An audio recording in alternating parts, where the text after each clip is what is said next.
podcasts, documentaries, series after series about crime. For something dark, true crime is wildly popular, especially among women in my age group. So the real question isn't why is it popular? It's what are we getting from it? Today we are talking about control, fear, curiosity, and why the darkest stories pull us in. Let's get into it.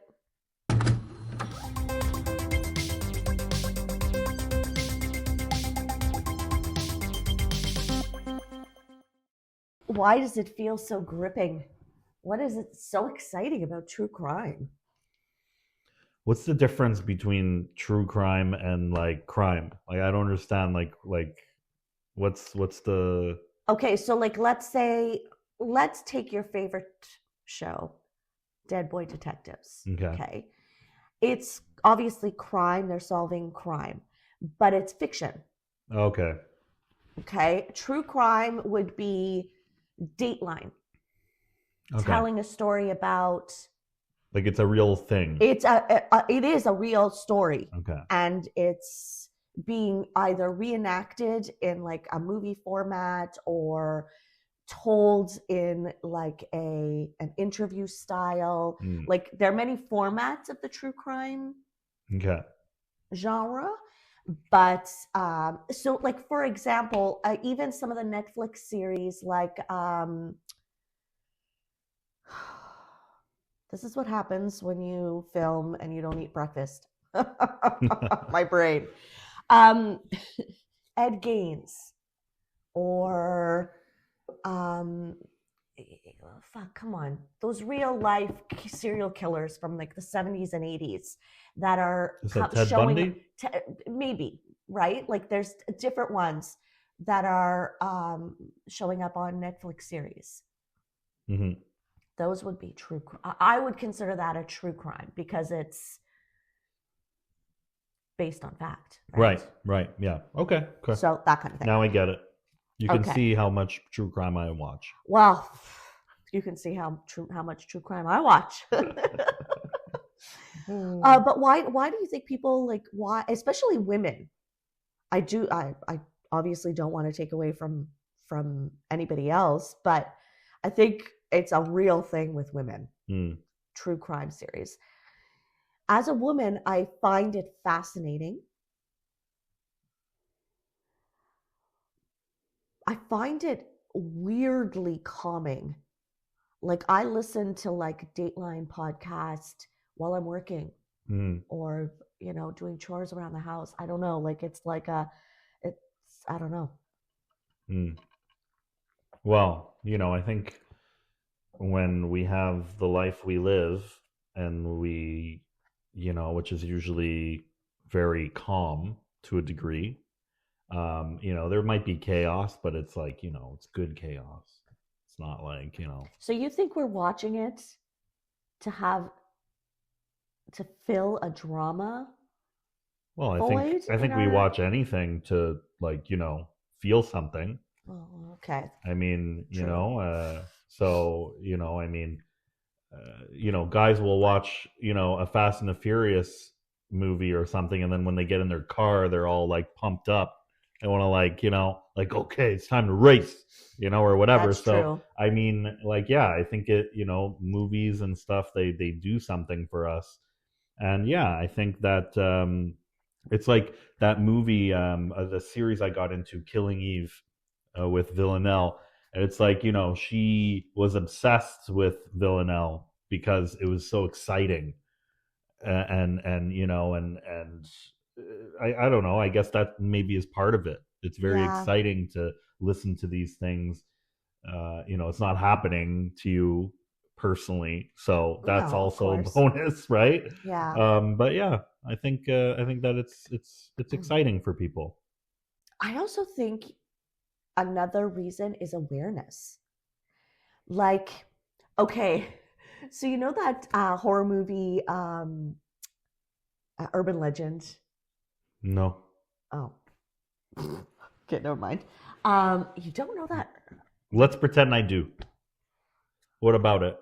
No, but I guess it's like awareness, like all of the things that could go wrong. Mm, And like to have this, like, even if it's just in the back of your brain, like you're not living in it every day, that would be a lot, I think. mm, But like just to have it there, like you never know what could happen, you know what I mm, mean?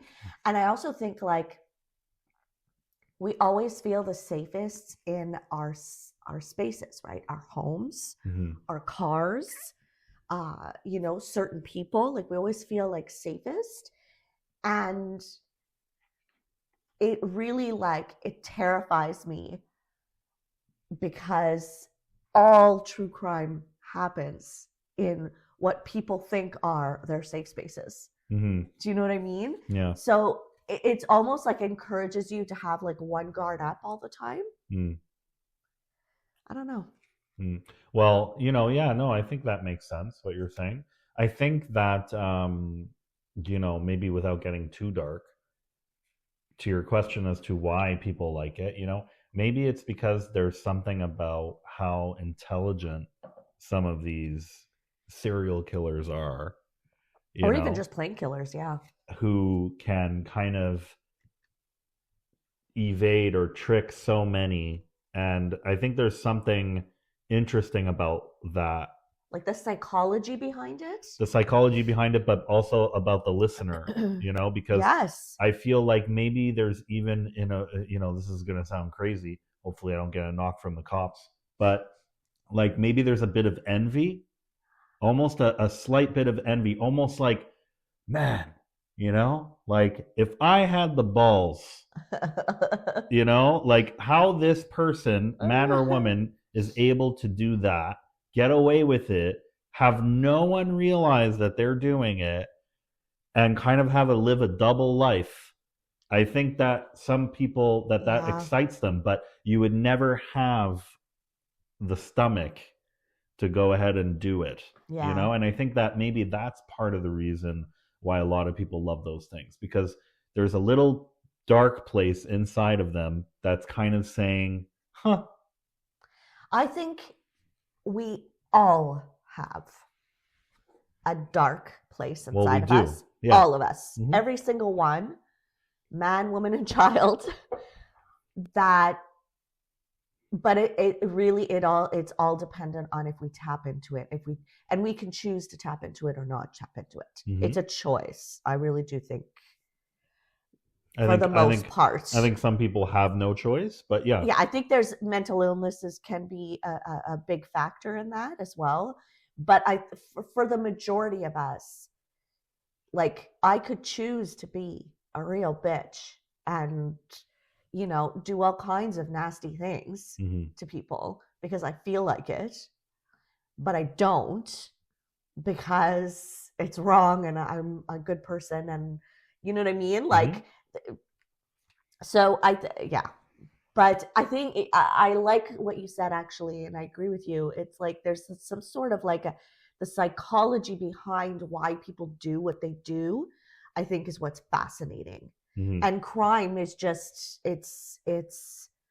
that it's everywhere, right? It's like, why would somebody do that to somebody else? How? Where in us does that kind of an expression live? Mm-hmm. Do you know what I mean? Mm-hmm. And I find that fascinating, honestly. Mm. And there's some like fucked up people out there. Let me tell you. Yeah. Yeah. And it's like motivators. What motivates people? Okay, money, love, hate. But there are so many like little things that people commit crimes because of. Mm-hmm. That boggle my mind. Mm. Like murdering somebody over $8. Yeah, but that's like, you know what I mean? Like, that's like, but that's not what that's like impulse. That's like, that's not brains. But it's crime. Yeah, it's crime. True crime. But it's not like, it's not brains. Like that would be, I think, a lot less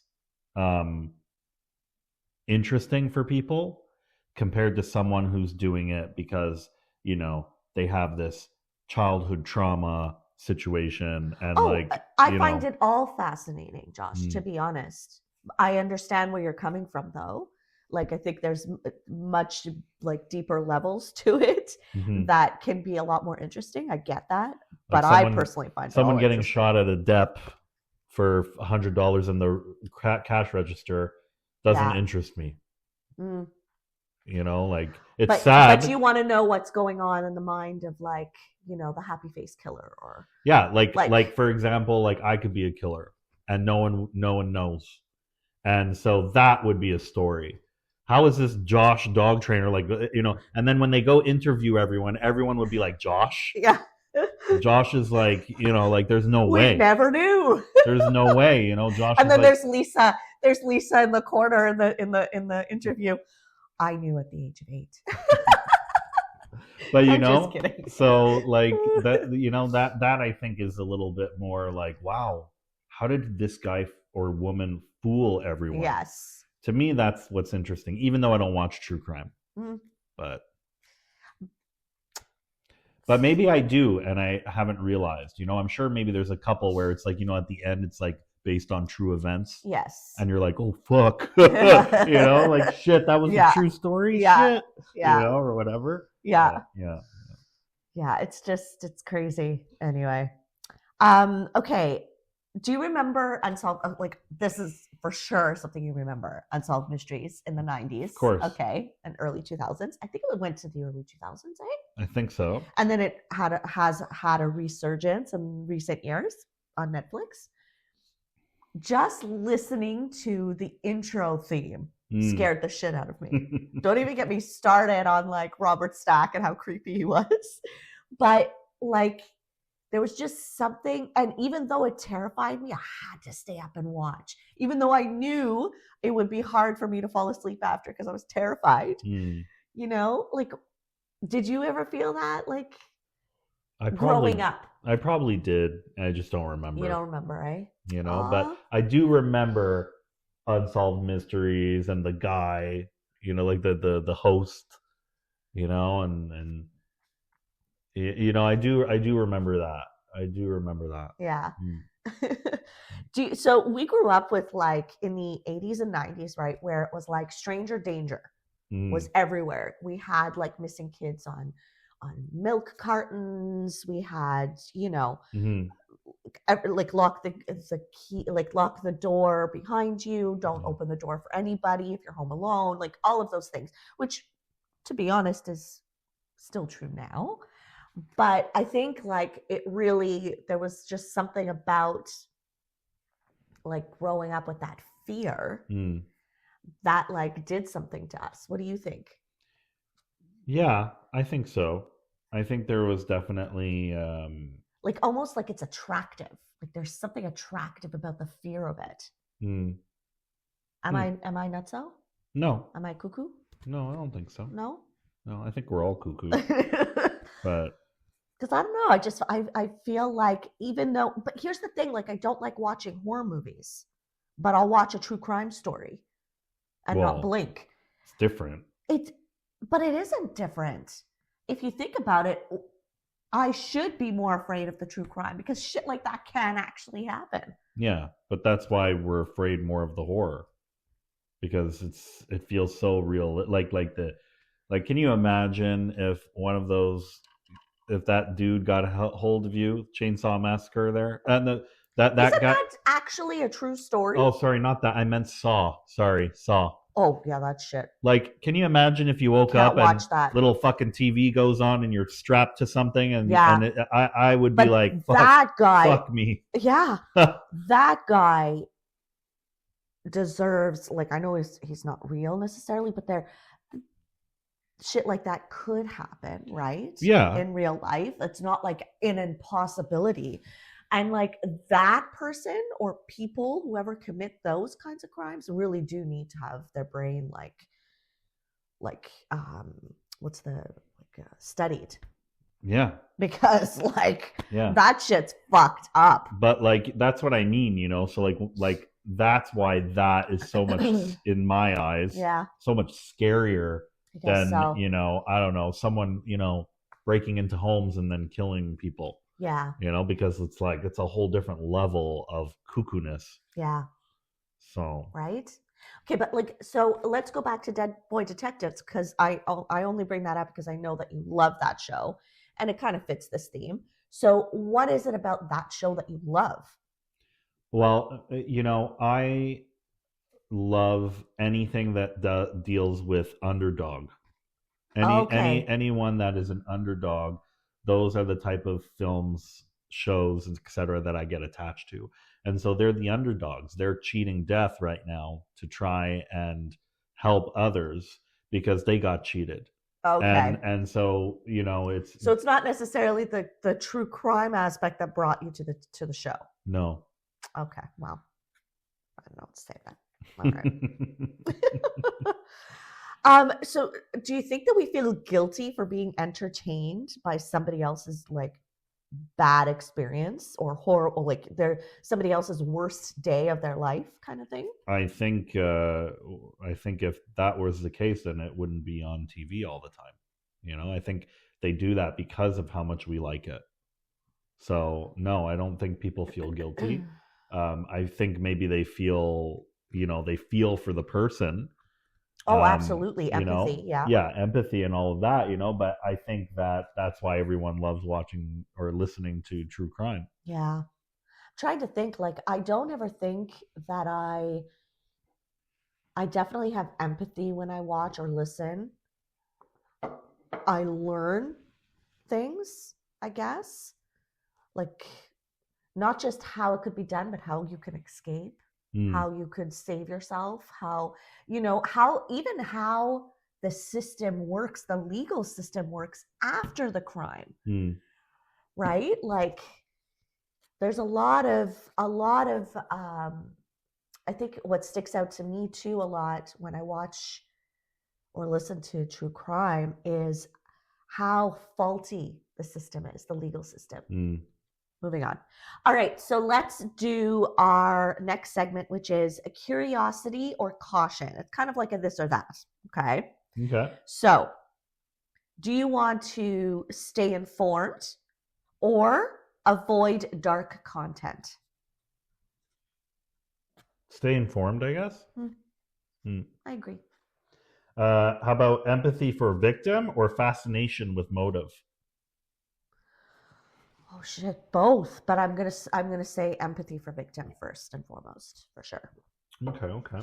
How about watch alone at night or at daytime only? Oh, I'll watch alone at night. True crime, yes. Horror movies, no. Would you stay vigilant or relaxed? Relaxed. See, it's different.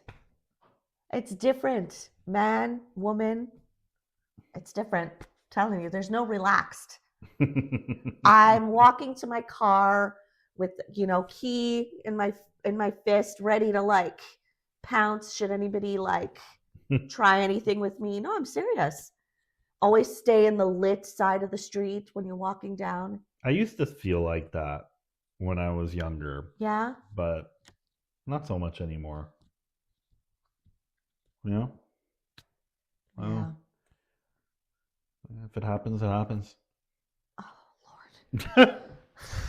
Maybe I'll be on Netflix. Oh, good God. Good God. Okay. Share theories or keep it private. Share theories. Yeah. Why not? I have yet to go on like blogs or like Reddit, like discuss in public forums. I haven't really done that. Maybe that'll be the natural next step. I don't know. But I do thoroughly enjoy finding a friend that has watched it too, so that we may discuss. That's awesome. Yeah. All right. How about true crime podcast? Yeah. Or fictional thriller? Ooh. I'm going to say true crime podcast. I figured. Yeah. Yeah. Dateline all the way.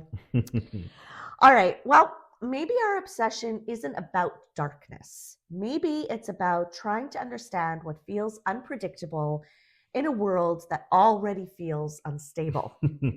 Tell us, why do you think we can't stop watching? We'll see you next Thursday on Brother, Sister, Whatever. Bye. Bye.